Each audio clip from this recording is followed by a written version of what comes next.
Welcome back again for the first time ever to why is everything so black and white?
Hello. Hey, it's Caleb. Hey, what's up? Hey, I think I might need some help. What's going on? I Oh my gosh, you accidentally shaved the side of your head again, didn't you? It looks terrible. I told you not to do that. No, not quite. You have a cute date, you need fresh looks? No, but I should do that. Oh my gosh, I know. I know what it is. It's a lack of color, isn't it? Yeah, you could say that, I think. I knew it. It's spreading through the phone right now. You might want to get your wires checked. That's exactly why I'm calling you. I just realized this phone is actually not plugged in, so. Yeah, this is made of cardboard anyways, so. Meet me for coffee in 20.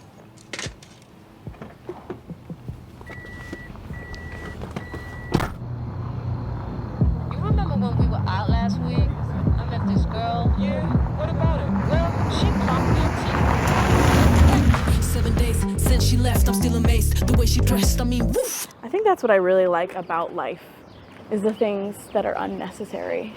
And I'm gonna buy them. Who knew what Tinder date could make me feel this way? Now I'm in love and I'm ready to play. Wrote her a text like, hey baby, do you wanna hang out? But then she goes.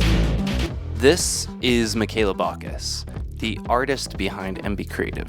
As soon as I realized something was going on with the saturation around me, I knew Michaela was the person to call. See, I don't think that I'm colorblind, but between the clothes on my back and the thoughts in my head, it feels like I've spent a lot of my life seeing through black and white lenses.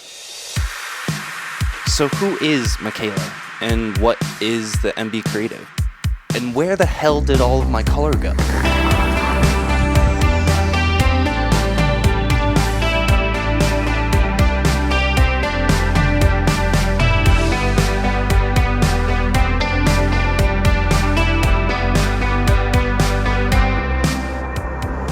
I met Michaela first at her studio, and then we ventured toward a delicious iced beverage.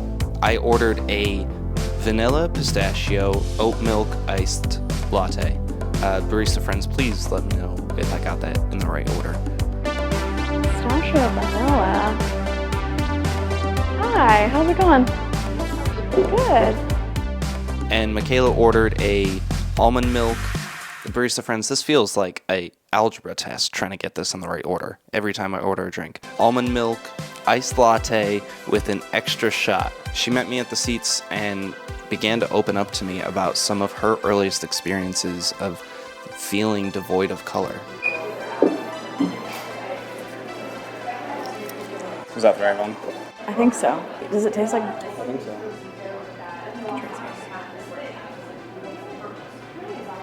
That's definitely pistachio. That's definitely Yeah. Michaela was born in 1993 and is the older sister of one of my best friends, someone you may recognize from one of my older videos. There's a huge number of fake responses and trolling and negativity and pornography.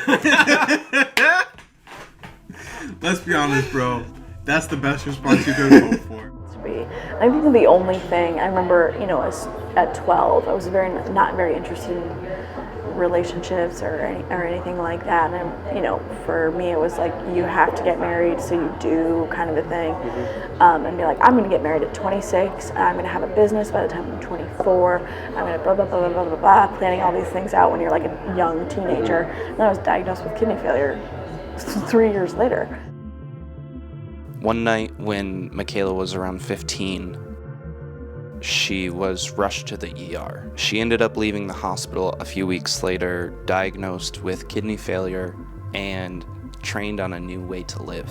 And everything else leading up to this, not that I'm not successful, not that I'm not doing well, not that I'm not, continuing to run on the treadmill in some areas, but that was completely derailed my entire life that I thought, and I lost every dream. And my only thought was survival. Since then, she's had multiple kidney transplants, and the most recent one being in 2021, not long after her and her husband Cameron got married. Yeah, I want to say it was January. Oh my gosh. It was January 6th. Are you serious? Yes, so I had no idea what was going on in our whole country. And it was like a week later that people were like, oh yeah, someone stormed the Capitol. And I was like, this is the date of my transplant? Don't even talk to me. So I got married. I was at 26. I was in full kidney failure at the time and only got worse from there. So the first year that we got married the day before the New York State shut down. It's not an easy thing to deal with when your partner is sick, and even more so when your new wife is dying of kidney failure and there's a global pandemic going on. We did a lot of delivery stuff and just tried to stay home. Cameron was, a little bit, it's his first, that's what, it's his first experience. It was we got married and I was dying. He literally watched me for the first year of our marriage slowly die. Not sure. There was no idea if I was going to wake up to a lifeless body. I just made such eye contact. That happened twice. The idea of death doesn't seem far from her mind, but not in a depressing way. Color really does seem to be at the forefront of her mind. I remember when I was realizing that, I had no longer function, sitting on my mom's couch and sobbing, I have so much more to lose. So much more to lose now that I'm an adult. I have someone who loves me and who's built a world around me and with me. I have so much more to lose. Just realizing the impact of what I could potentially leave behind, and I can't imagine leaving behind trauma. And my mom asked me a really great question. She's sobbing, I'm sobbing. She's like, do you want to do this again? And I said, yes. Michaela has a lot of experience in the medical realm. She's been in and out of hospitals for about half of her life now. Even at a young age, knew that I did not want that to be my identity because I knew myself to a certain extent. At a young age, I knew I was kind of weird. I knew I was a little different, and I loved it. I remember my sister describing me as the coolest weirdo she's ever met. So I knew that I did not want to be identified with sickness because I had so much else to offer. When you're in the hospital, sometimes it feels like you don't even have a say in what's going on, and you just have to endure whatever the doctors tell you. I didn't commit a crime. My body's trying to. I'm going to if someone doesn't listen to me. Michaela talked to me about how being such a young and frequent patient affected her mentally in and out of the hospital. And I don't hold people to the standard of when I was young. I don't hold those nurses going, you're such a good patient, you don't need anything. You never say anything, you're such a good patient. I don't hold them to that standard. I will say to a group full of nurses going, do not tell patients that don't need anything that they are good patients. It's a really bad lesson for a human to learn. I am literally here because I need something. Other people are telling you what to do with your body and what they're going to do to your body, and that is a really bad lesson to learn when you're 15 and 16 and 17. You have no body autonomy at all. And they're doing better now, but initially the lesson you learn is your body is a machine and people get to do what they want with it. You really just cover your eyes and wait for the pain to stop. And that is a lesson that I had to unlearn at a core cellular level. For some reason in my own head, the idea of being heard and being peaceful at the same time doesn't always compute. It's either soft or hard, quiet or loud, black or white. But it doesn't always have to be. You're going to have any experience that's going to have 10,000 bad things and 10,000 good things, and you're going to have to unlearn the things that didn't work for you and implement the things that people will be like, oh, that's such a hard time in the hospital. And you're like, no, I would refuse it because so many people sacrificed for me to be alive that I couldn't say that it was a bad time because that meant I wasn't grateful. But two things can be true at once, believe it or not. Color is not something you see a lot of in hospitals, and anybody who has been in one could agree to that. But everything in the hospital is in grayscale. It's like, somebody just cranked down the saturation. The air is the same air that's been breathed for so many years. It's recycled. The food is literally like somebody just turned it down. I don't know how else to describe it. You're sitting in the same box for days. I gotta see it. I gotta see I wanna see the color. I wanna see, you're crave human life so deeply because it's just this depth of death. Her perspective on life and even the medical industry itself is an overall positive one. The main reason I always will be thankful for that is that I realized I don't have a monopoly on pain and suffering. I also have the opportunity to my clients who are nurses to go hey, this was my experience in a really gentle way because your nurses are your best friend. I would never want to alienate any nurse. They work so hard, incredibly hard. It's also important for me to know that my worst day is their Tuesday shift. I don't want them to panic. I want them to bring compassion, of course, but I don't want them to be oh my gosh, this girl's gonna die, I'm freaking out. It wasn't long after she had begun her life in and out of the hospitals that she found some really simple yet incredibly life-giving ways to free herself of the colorless situation she was in.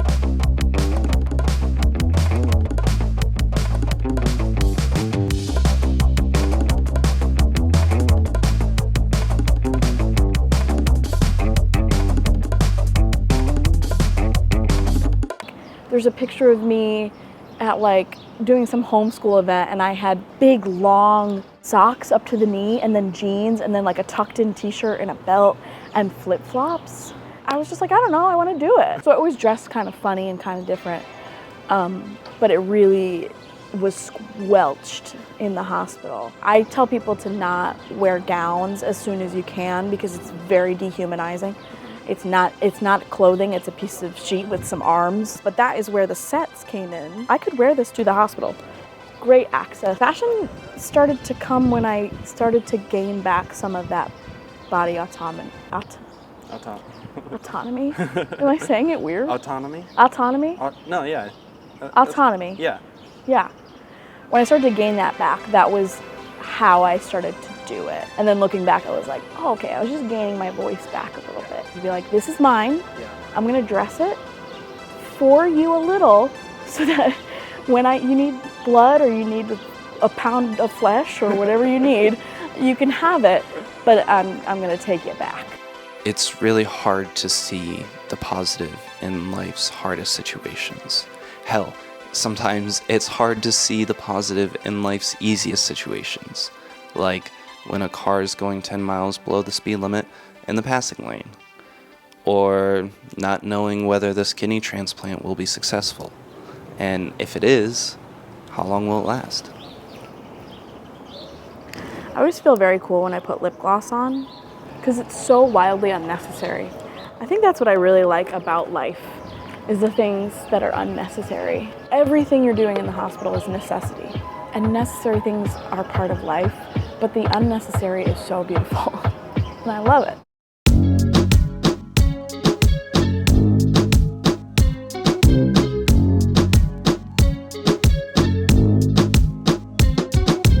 When it comes to business and her career, Michaela is MB Creative, and the name was really intentional as she was beginning to establish herself as a professional creative / business owner. I literally woke up one day and I was I hate everything about my branding, my business, I want to change it all. I remember being in beauty school and having the same thing happen where I was very interested in waxing, taking all the waxing clients, and they're you're gonna be a waxer, you're totally gonna be a waxer. And I was I'm pretty sure I'd get bored if I only did skincare. I was just I want to do all of this stuff. When I was working with my brand manager, she said, if you wake up one day and you hate doing hair, you can still be the MB Creative. because whatever you're doing, we know it's gonna be creative. And that's what I always said I wanted to do, was whatever I want. I want to do whatever I want, and that's me. I'm MB, technically. So what is MB Creative? Which is really funny because it's actually not my legal name. I never changed my name. I think like what it is now is like showing people the individual and the romanticized version of their life and what it can look like with little changes. Hair is something that's very normal. Everyone has it, you know what I mean, for the most part. Either it traumatizes us or we take it for granted. It can be beautiful. It's an accessory and it's fun and you can change it. And with the clothes, same thing. They're accessories, they're fun, you can change these things. Our life is not repetitive, but our days tend to be. I would say the majority of us get caught up in the monotony of life. So if you're miserable in your daily life and you're going for the same shirt, the same ponytail, the same. So if we can find the beauty in some of those things and changing them and recreating them, I think that's a huge part of it, and really romanticizing your life. One day after completing beauty school, Michaela walked to the nearest hair salon, asked for a job, and she started a week later on her birthday. So I started on my 21st birthday. Walked down to Market Street and I was like, I know there's a lot of salons. And I just kind of like went into the first salon that I saw and got hired. And then called like a week later, which happened to be the day before my birthday. And I was like, what's happening? And he was like, oh yeah, come on in tomorrow. And I was like, all right. And I just like started. Michaela's been working in the hair industry for nearly 10 years now, and since then has worked at multiple salons, the most recent being this one.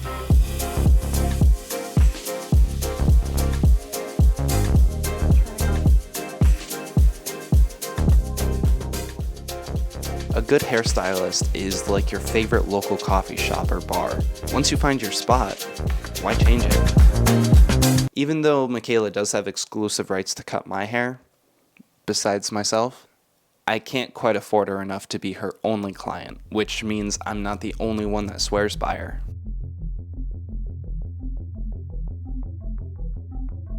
When you go to Michaela to have her do something to your hair, you aren't just working with a hairstylist. You're working with MB Creative. But yeah, having art and color in here is really important, and just like the little bit of that chaos for me is very important. Artist. So yeah, I'm not gonna make you be like, let's do a professional. A friend. She makes you feel comfortable in the chair. She's easy to talk to. Like, she's more like a friend than just someone that you're going to get your hair done. I don't want to get it twisted though. Michaela is a hairstylist, but she's also so much more. She knows hair. She knows fashion. She knows color. MB Creative is exploring and sharing life in a romanticized point of view. It's exactly what I'm missing. I want to see the blue in the morning sunrise and the lightning in the evening storms. I want to wake up in the morning and remember the good and the bad from the day before and put one step forward. That's my sticker. So people can scan it. I just co-opted it, so it's mine now. It's my pole? I don't know. I don't think that changing my clothes will change my entire mindset, but it's a pretty good place to start. And whatever that pole isn't the only thing that Michaela owns with stickers on it. And since we drove to our last location, I got to see it in person. I think I have 100 stickers waiting for me at home. I really do mean like 100. Yeah, like genuinely 100. I think I've always just called it the sticker car. Goodbye, sir. I thought it would be done in like 6 months. It's taking so many stickers.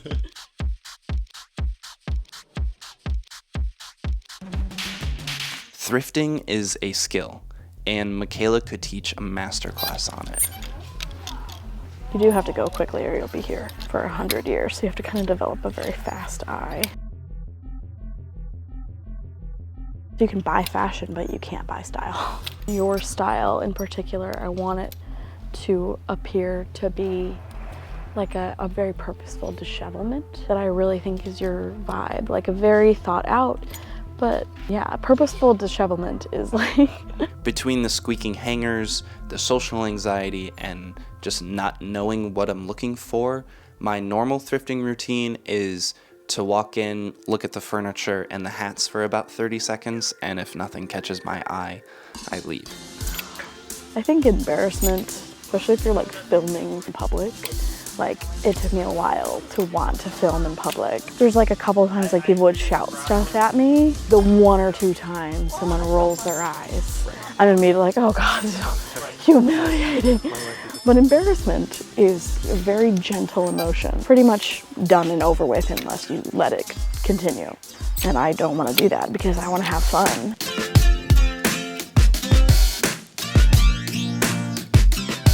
Every place we went to, Michaela was getting compliments on her outfit or her hair or something. I love your shoes. Thank you so much. I think they sell them online too. They're a little hard to walk in after like a couple hours.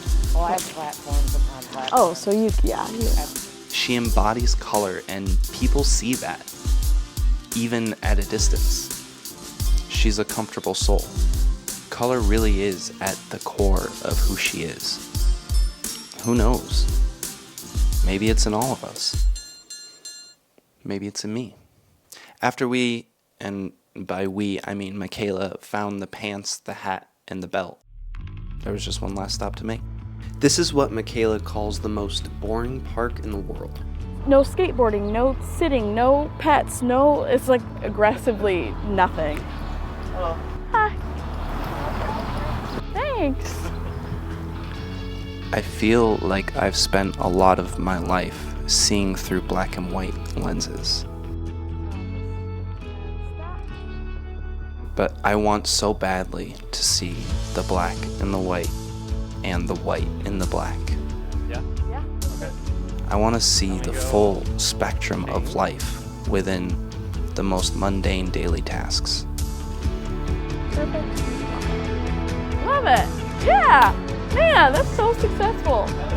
It looks so good. I love it so much. Let me do a couple photos. Just stay right there. I'm just gonna do, oh, there's me. Oh, perfect, yeah. It does not always work out like that.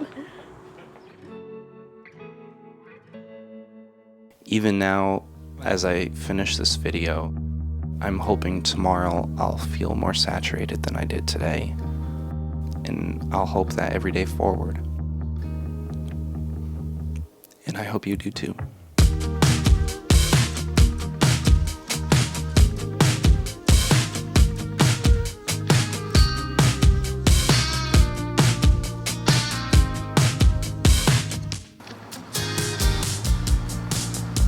Thank you so much for watching this video. If you enjoyed it, make sure you subscribe. I'll have the links to all of Michaela's stuff down below.